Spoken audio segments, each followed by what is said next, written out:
Buy in on the ultimate upper deal. Hopefully this video will help you get together your parts into a complete rifle. If you see below here, we already have a LaRue Tactical lower receiver along with the Stealth 2.0 upper, and we'll get started with going over where we're at this build point. As you can see, the upper receiver has already had the receiver extension installed and the bolt catch installed. Please note that the blue painting masking tape was put in place to prevent any unwanted marks or damage to the finish. I'd recommend you consider doing the same if you're building at home. Even if you have all of the correct tools, it's very easy to mark the anodized finish and find yourself a little bit frustrated over the damage.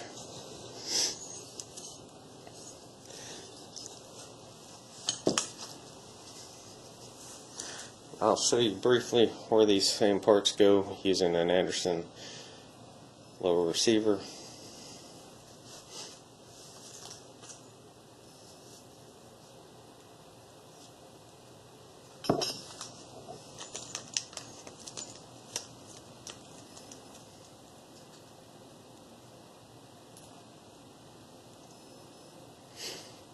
The bolt catch should come with a small spring, roll pin,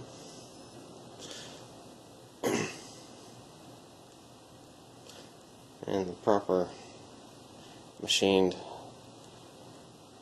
pivot point detent for the spring to sit in. To sit in the spring. If you look at the lower receiver, you'll notice the notch in the lower receiver where the bolt catch rests. There's also a small hole there. Drop your spring into the hole.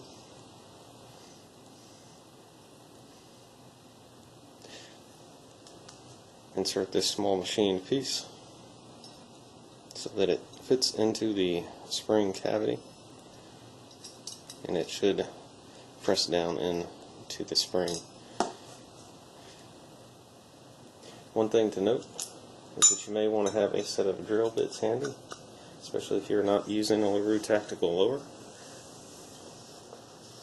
Oftentimes this is one of the areas where a machine shop can leave some small debris in the cavity that can result in the spring slightly bonding up, as well as failing to properly move. So if you find that's the case, take a punch or a drill bit, simply clear out that area there, and as you can see, we're getting a little bit of debris out. Again, since this is just for demonstration purposes, I'm not too concerned about it right now, but before I build this lower out, I will take the time to clean this well with a little brush and some compressed air. So spring is back in. Machine piece going in.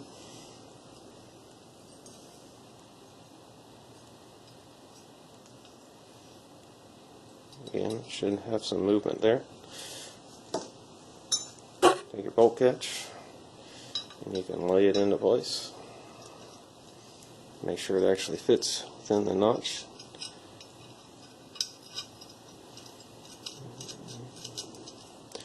Depending on the fit of your parts and tolerances, sometimes it's going to be a snug fit, as it appears to be with this Anderson.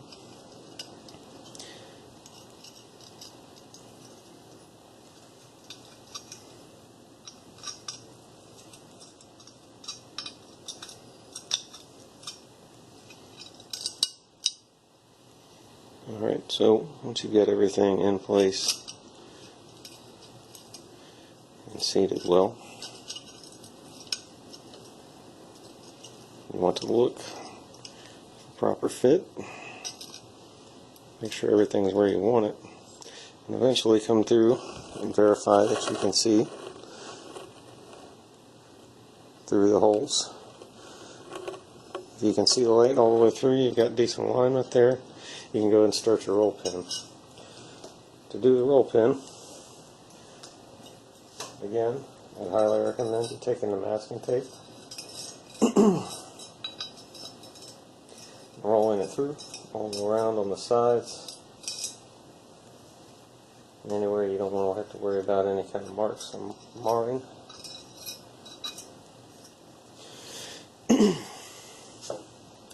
Just basically get this roll pin started with a few light taps.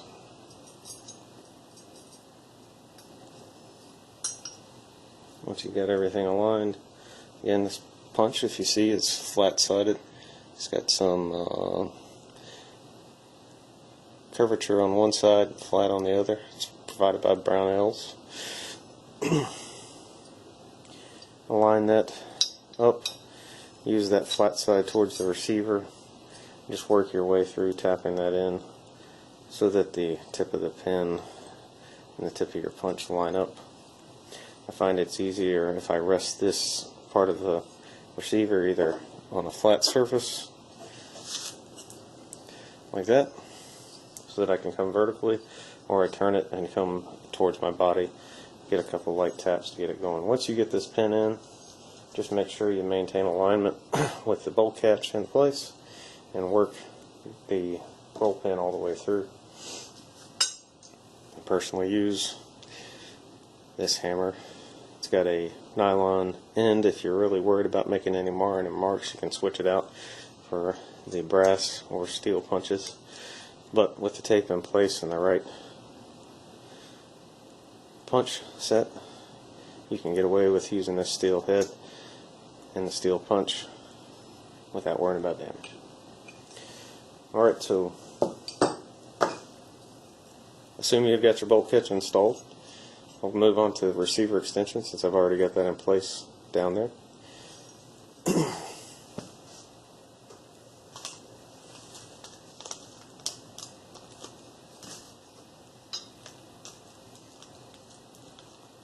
I'm going to start by identifying what parts we need to get the receiver extension in place. We're going to need your rear takedown pin,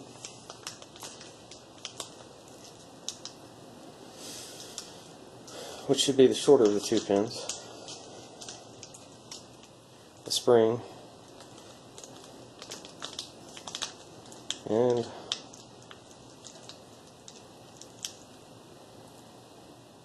one detent. So once you've got all those components opened up and ready to go,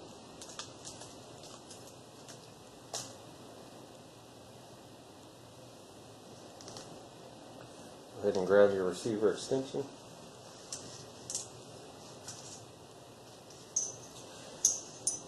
Castle nut and end plate. Receiver extension, some people you may hear refer to it as the buffer tube. Alright.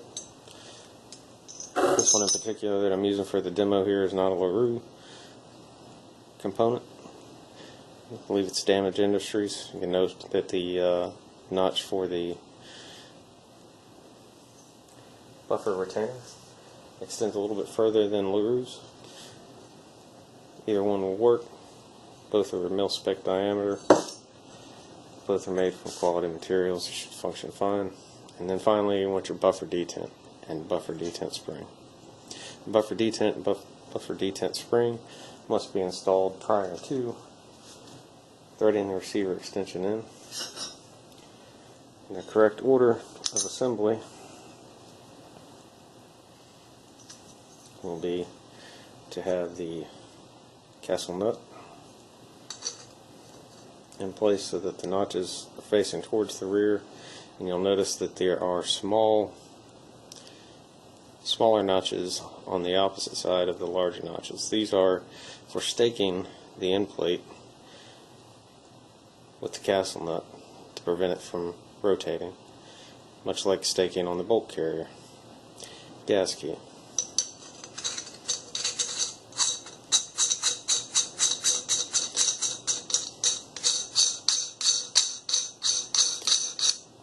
Go about as far as it'll go on there so that you get as much rotation without any interference. I'll make sure you align the keyway of the end plate and the key and the keyway of the receiver extension so that it fits on there. But if you'll note, the indentation in this situation here is facing the wrong way.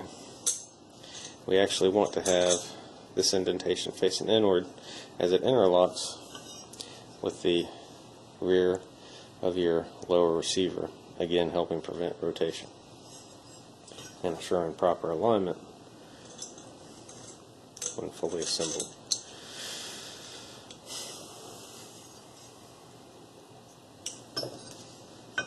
Again, if you see it in this fashion, so that the indentation is facing outward, time to start over. Indentation facing toward the receiver. Buffer tubes in your hand, or receiver extension, low receiver in the other hand, and we're just going to thread these components together, making sure you do not cross thread. One way to ensure that is to actually thread it backwards for a moment with it in a vertical position.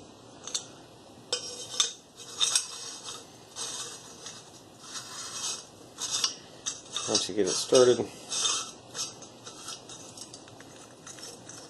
pull back on that end plate, rotate around.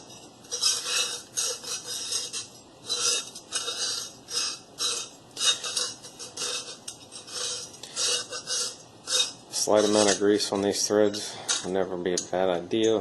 You don't want to get excessive, again, as you want to make sure you ensure that there's no rotation occurring. But if you stake everything properly, you should be okay. Some people go as far as putting Loctite on these threads. I'd recommend against it. Alright, buffer detent's not in place. If you look into the receiver there, you can see where it should be aligned. This is actually probably going to be a hair too far, so something to keep in mind as you're threading this in. Grab your buffer detent and spring, insert. You're just going to hold it down with your thumb, rotate, and that little ledge that holds, again, to make sure everybody can see that, inserted the buffer detent. Alright, you're going to hold it down with your thumb and then rotate around. There's a little ledge that extends off that one side that we can actually see extending out past the receiver face here, is what's going to engage that buffer detent and hold it in place. In this case, we're going to have to depress it, probably with a screwdriver.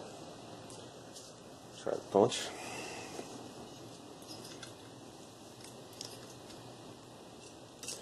Until we get full rotation all the way around.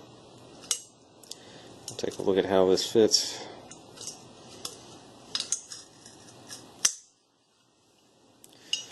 Alright, so for this particular instance here, this looks to be about the right fit in terms of turns. So I would depress this detent, one turn, rotate that way. Now our end plate's out of the way. We can install takedown pin, making sure the channel is facing towards where we expect the detent to rest. Put the detent in place.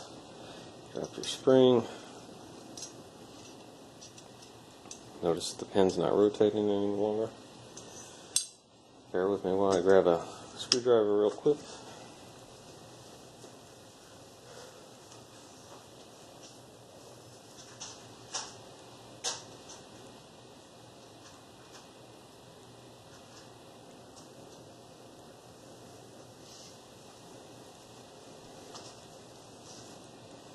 Now, with a very careful practice here, you want to go ahead and bring your receiver extension and end plate relatively close so that you don't have far to go here.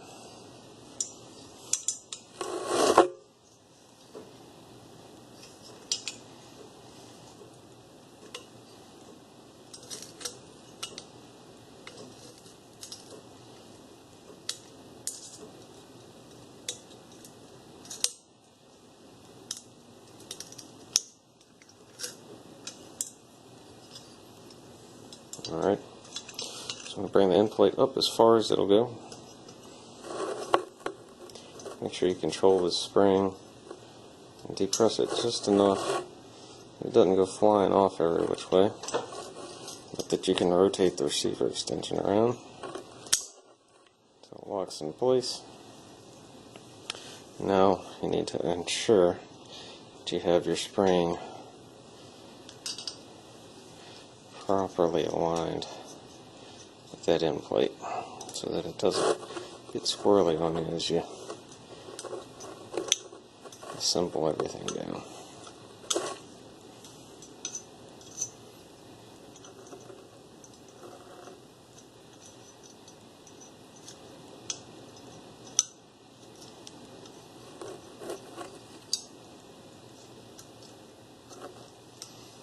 Take your time, make sure you keep it nice and straight.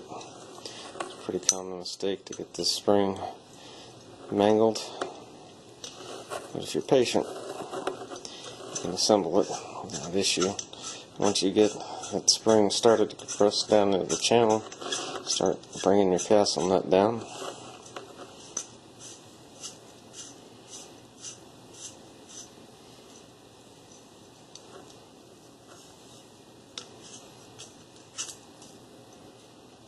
Alright, everything's aligned. We've got a nice flat seat.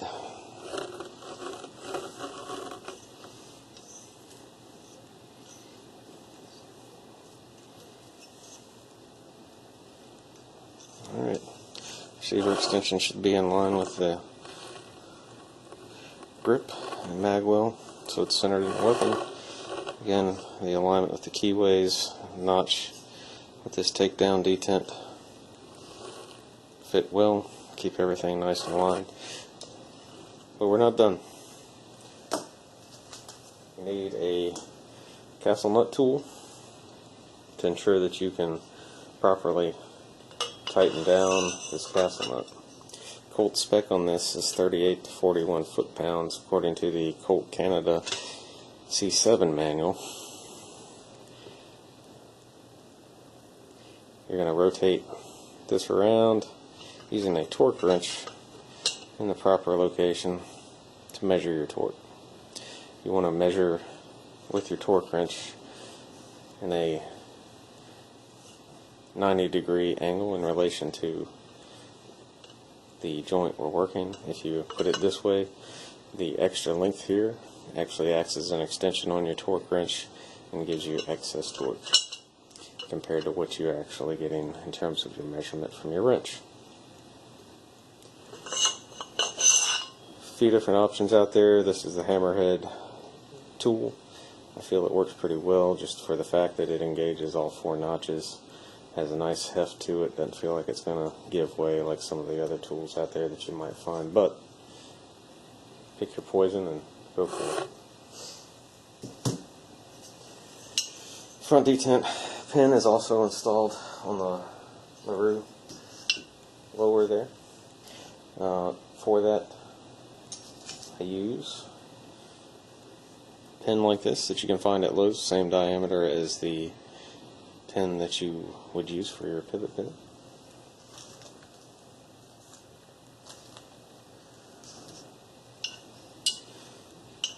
This is simply going to slide in place. You can go ahead and drop your spring in ahead of time, drop your detent in with this in place, use a punch to press your pin, detent, and down in there, and then you just simply rotate this around. It would lock into place. And for the sake of time and fear of losing another detent and spring, I'll spare you actually doing this because it may take you a minute or two. But once you've got everything aligned so that that's held in place, you're just simply going to take your pivot pin, bring it up here, keep it nice and tight up against the flat area there, so that as this moves, you get a seamless transition that will catch the detent into the channel of your takedown pin, your pivot pin, allowing everything to slide right across and fit into place. word of caution. While you're doing this, either trying to push through there or trying to transition across here, it doesn't take much for that detent and spring to escape, and they will fly quite a far distance across your shop, room, house, wherever you're at. So proceed with caution.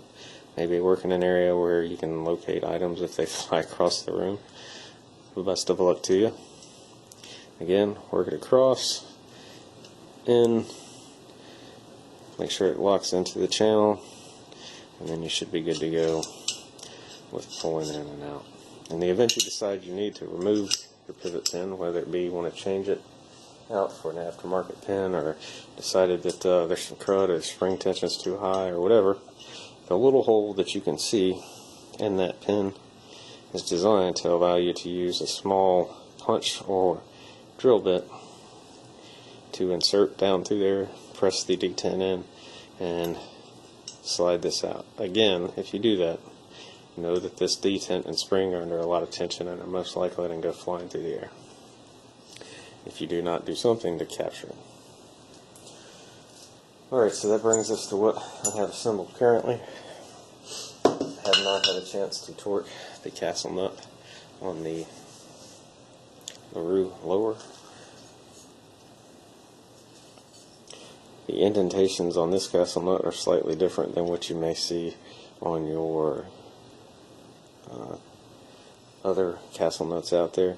All you need to do is take a steel punch and just slightly deform that end plate so that it fits into the notch or indentation that's on this castle nut from LaRue. It should be good to go. Let's assemble the trigger assembly in that lower. Our LaRue MBT trigger assembly. You'll note that the lower section, the actual trigger, comes pre-assembled partially, making this pretty easy to install. Not a lot to have to fight with on your hands. Just going to carefully drop it down in there, and you want to get good alignment of your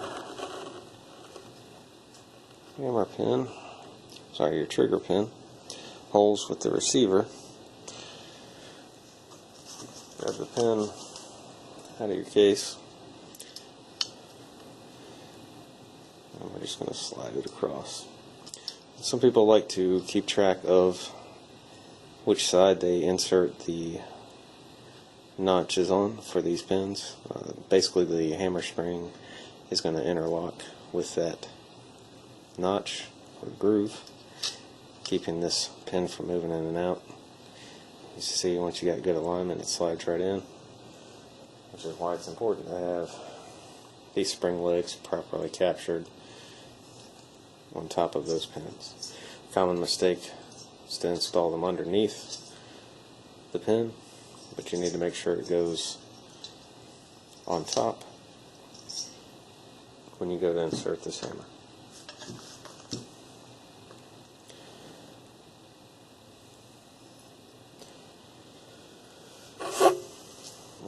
LaRue sends this with the pin already passed through it. There's a internal spring within these which causes the top pin to stay locked in. You may need a slight punch or hammer to knock it loose before assembly.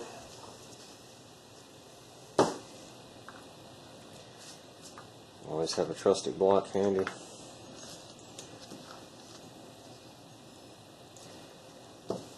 Set this bolt catch assembly away.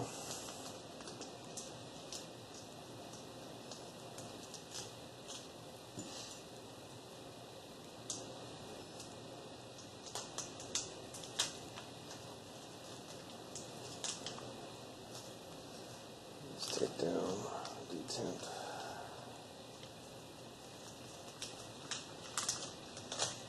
And alright.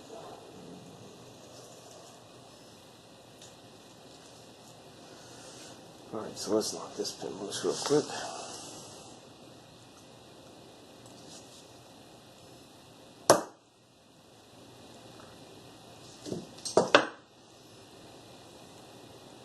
Again, this pin's notched just like the bottom pin. So if I tapped it the other way, I'll only have to fight one notch since it clearly only has the notch on it. The other side.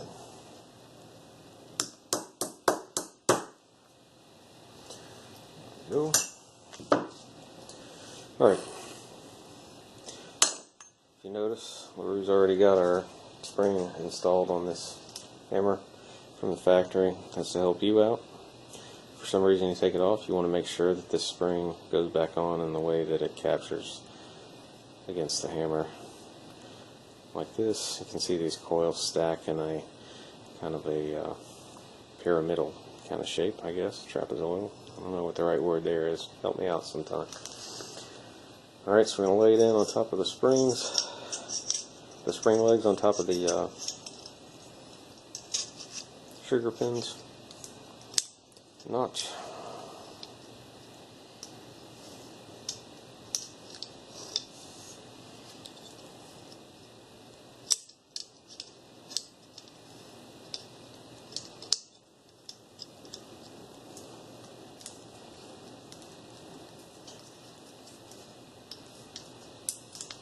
Move this tape so that you guys can see the alignment.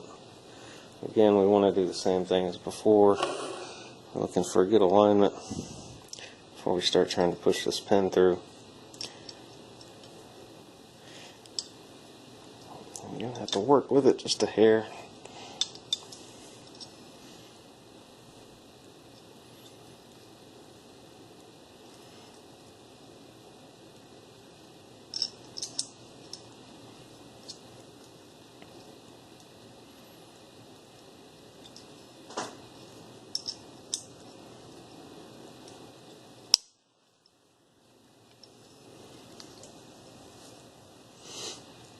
Using the brass end so I don't mar the steel pin there. Give it a couple of light taps to get it going through. See that it's moving now. Again, there's a retention spring inside the hammer itself. If you see, we still got some movement here because it hasn't gone all the way through. So I want to make sure we maintain alignment all the way through. And it looks like that's going to need to turn that way just a hair as we're tapping through.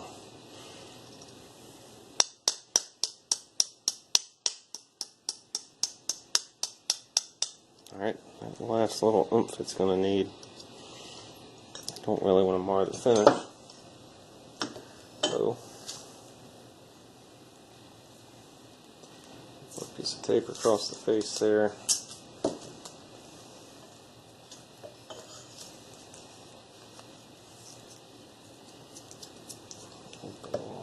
Area, magwell button area, just to be safe. Alright, pin is right there. Again, need to make sure I align my hammer on this side.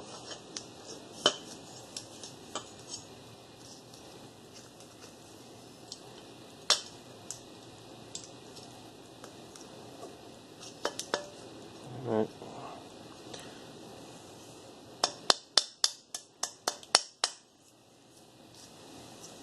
And aligned and in. Good.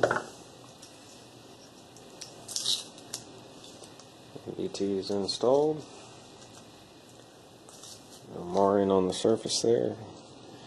Good to go.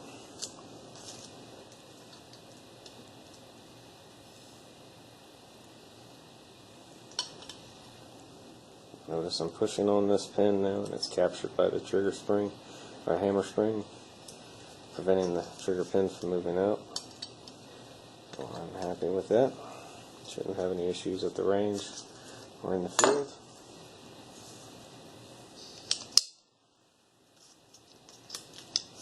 Trigger functions properly.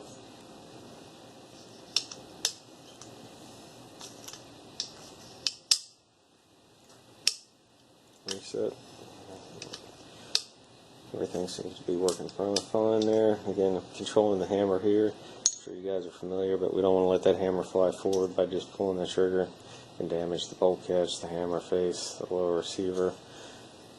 Those parts don't need to be impacting one another. Alright, so did you see that?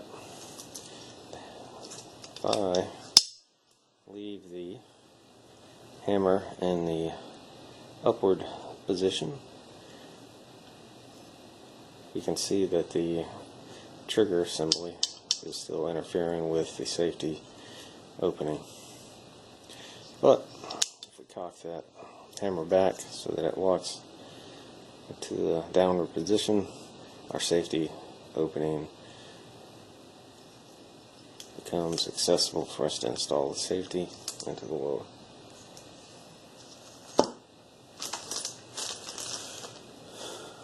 So here we have our safety, the safety detent, and spring. The spring